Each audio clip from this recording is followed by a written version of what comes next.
Hey guys, today we're going to talk about Emperor Qin, the first emperor of China, and he was a remarkable character for a variety of reasons. First and foremost, probably because he came to power at such an early age. Historians differ, but most put him somewhere between the age of 10 and 13 when he inherited his kingdom from his father. And there were a few regents that were assigned to rule over him until he became of age, and he wound up eventually murdering one of those in order to make sure he had total power for himself. In terms of being an emperor, Qin had a to-do list that sounds about right for anyone who's ever been an emperor. Number one, conquer everyone around you. Number two, don't let anyone take power away from you. And number three, make any law you want. And we know these are just kind of the ideas that are ripped right out of the Idiot's Guide to Being an Emperor. But when Qin came to power, he had some serious problems that he had to deal with right off the bat. Number one, he was surrounded by a loose collection of states that were at war with each other, and those are represented by the yellow stars here on the map. His second problem was he had invaders from the north who were coming down on horseback and causing a lot of trouble, stealing and pillaging and plundering, as invaders on horseback are known to do. And his third problem was that all of these states around him were completely separate and independent of each other. They all spoke different languages and they all did things differently. So communication was a serious issue. So Qin kind of looked at, okay, how do I unite these states? How do I increase communication? And what do I do about these invaders from the north? Well, his first idea was he looked at these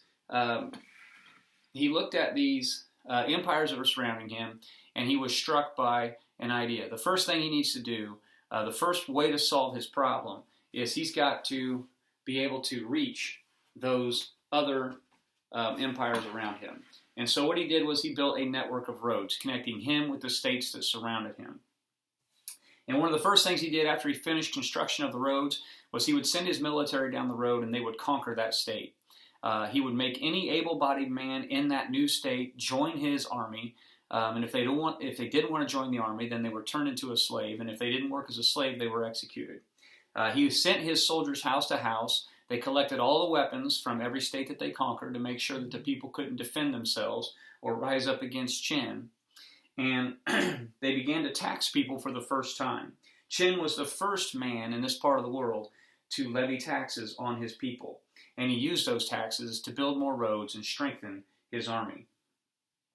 Any protective walls around the states that he conquered were immediately destroyed, and anyone who refused to live by his new laws or questioned him were executed or arrested. He abolished feudal landownings, which means all of the land came under his control.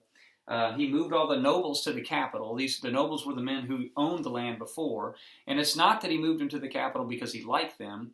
He moved them to the capital so that he could keep an eye on them. He reorganized the land into districts, and he put his own trusted advisors in charge of those districts. He encouraged people to rat out those who spoke out against the emperor or questioned the emperor. And oftentimes, if it was learned that someone in your family was questioning the emperor, it wasn't uncommon for him to punish the entire family. So it was really in your best interest to kind of rat out anybody in your family, because you would be exempt from the punishment if you were one who ratted out your family. So he used a vast network of spies and snitches to maintain control over his people. As for the communication issue, he adopted one standard language. Everybody had to learn a new language. Everybody at this time, obviously, they're living independent of each other. They're using different currencies. They're using different weights and measures. Qin standardized all of those. Everybody uses one currency. Everybody weighs things the same way. Everybody measures things the same way. And this helped to dramatically increase trade and make it more profitable. Another thing he did was standardize road widths and axle lengths. And he did this not because he was a control freak. He did this because he wanted roads to be wide enough for two wagons to pass each other on the road. Before Qin, roads were very narrow, and if you passed somebody, especially in the mountains, you would have to stop. You would have to help that person unload their wagon, take their wagon completely apart, move your wagon past them, help them reassemble their wagon, reload it. It would cost you a day or two if you met somebody in the mountain pass. So Qin was the one who standardized axle lengths. Your axle cannot be wider than two horses. Roads would be 4 horses wide. And in doing this, he absolutely transformed trade throughout his empire. Now, that brings us to the communication issue, and he solved that by creating the one language for everybody to speak. The roads also to help increase not only trade, but communication. He could send spies up and down the road to report back from the states very quickly and tell him what was happening there, and that increased his control as well. He still had a problem, however. Once he had control of the warring states around him, he still had a problem with those pesky invaders from the north. At this time, horses were the equivalent of a modern-day tank.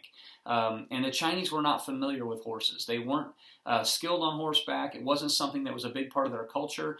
And so when they took the battlefield against an army that was on horseback, especially the Mongols, who had trained their children since the age of 8 to ride on horseback, a Mongol army a Mongol soldier could ride in the saddle full speed, turn around and hit a target with a bow and arrow. That's how strong and skilled the Mongols were. For Qin to face the Mongols on the battlefield would be disastrous. So he needed a way to negate the power of the horse. And since cannons had not been invented yet, he went a different route, and he started construction of a wall. And not just any wall. He started construction of a great wall that would surround his entire empire. At this time, it was not uncommon for small areas to have walls constructed around them. We mentioned before that Qin destroyed many of these when he conquered the new states. But this construction was on a scale the world had never seen before. Obviously, Qin did not finish the wall. Emperors after him continued to add on to the construction of the wall. And obviously, in the early days of the construction of the wall, it wasn't enough to stop the Mongols. But as time went on, the Mongols found that they would have to ride for days, weeks, and months to get around the wall. There was no way to get their horses over the wall. And oh yeah, by the way, there were guardhouses periodically stationed along the wall that were staffed by Chinese soldiers. So the wall revolutionized his ability to be able to defend his empire from those invaders from the north. But as time went on, Qin, even though he had slowed down what seemed to be his greatest threat in the horseback marauders of the Mongols, Qin identified 2 new threats to his empire. The Mongols were notorious when they conquered someone. They always wanted the strongest and the smartest men to join their army. And you can imagine, every village they conquered, their army was getting stronger and smarter every single time. Well, Qin looked at it a little bit differently, and he saw knowledge as the enemy. He thought if people are dumb, if people are uneducated, they are much easier to control, and they ask a lot less questions. So Qin wanted to eradicate knowledge from his empire, and he did this by sending his soldiers door to door and collecting all the books in the empire. And they brought them back to his palace, and they torched all of them in a giant bonfire. In addition to this, he invited all of the scholars, the intelligent men, the knowledgeable men, the men who kept the secrets of the past. He brought them to his palace. And again, these scholars are thinking, the emperor has invited us because he wants to pick our brains. He wants to make the empire stronger. We're here to serve the emperor and help to make China an even better place to live. I know, by the modern day name of China comes from Qin, if I didn't mention that before. But as the scholars showed up, they found a feast waiting for them, a massive feast, unlike anything they'd ever seen. Fresh fruits they'd never even had before, game birds they'd never seen before, types of meat they'd never had, wine until you couldn't walk was served. The scholars, it's safe to say, it was a feast unlike anything they've ever seen before. But at the end of the meal, Qin invited them to his courtyard, and the scholars got up and walked out into the courtyard where they found walls constructed around the courtyard. Nobody could get out. And along the top of these walls were a lot of numerous people who were onlooking, witnesses at the top of the walls who were looking down on the courtyard. In the courtyard itself, they found a giant open pit had been dug, and it was surrounded by Qin's soldiers.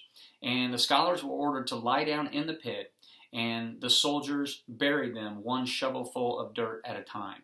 And if you tried to escape, it was simple. The soldiers would kill you, but for the most part, most of the scholars were buried alive, suffocated, and died. And Qin announced to the witnesses on the top of the wall, "This is what will happen to you if you seek knowledge in my empire." And so those witnesses, who were dignitaries from all of the villages of his empire, went back and told everybody, yeah, you better stay away from knowledge, because Emperor Qin is not going to allow it in his empire. Now, having revolutionized China the way he did, forcing people to work on the wall, forcing people to work on the roads, turning them into slaves, forcing them, able-bodied men, to join the army, executing anybody who questioned the emperor or refused to serve the state, forcing people to pay taxes for the first time, making them speak one language, all of these things that he did, taking their weapons away, taking their land away. He was not a popular ruler, and he survived a few different assassination attempts. He was so unpopular that he was afraid that when he died, there would be all of these people waiting in the afterlife, all of these people he had executed, the scholars and all of the workers who refused to work, the workers who died on the wall. If I didn't mention before, they worked from sun up to sundown on the wall, only paid in rice and water. And as you can imagine, their bodies broke down over time. And if they died constructing the wall, then they were just thrown inside, and construction continued, because the wall was filled solid so that it would be difficult for the Mongols to bore their way through should they ever try.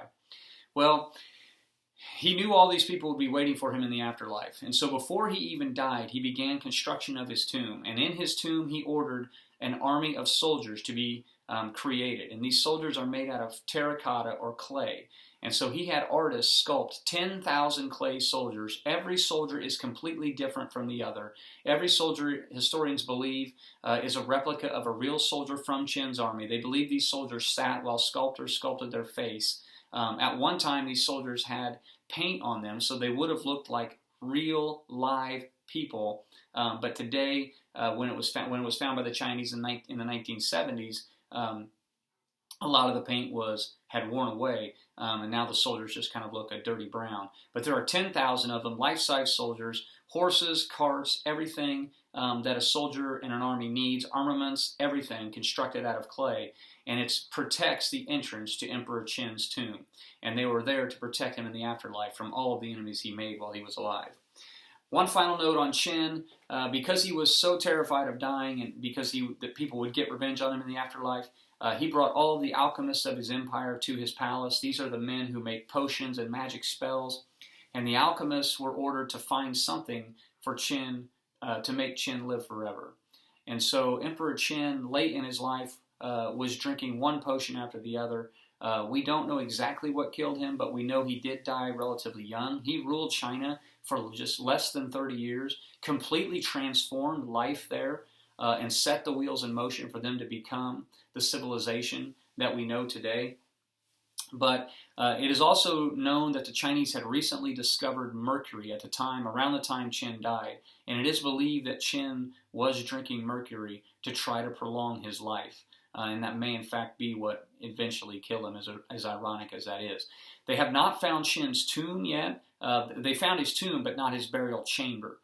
His burial chamber, they believe, is somewhere behind the soldiers or under the soldiers. And it's believed that when they find that tomb, that chamber, and they open it up, they will find riches like they've never seen before. And there's also stories and legends that say that there is a map of Qin's empire built to scale, and the rivers are filled with mercury. And they believe now that even about 2,800 years later, that those rivers of mercury, when the Chinese archaeologists find them, will still be flowing after all of these years, because that's what mercury does. Thanks for listening, guys. As always, keep smiling, keep loving social studies. And that's Emperor Qin and the life of Qin. Have a great day.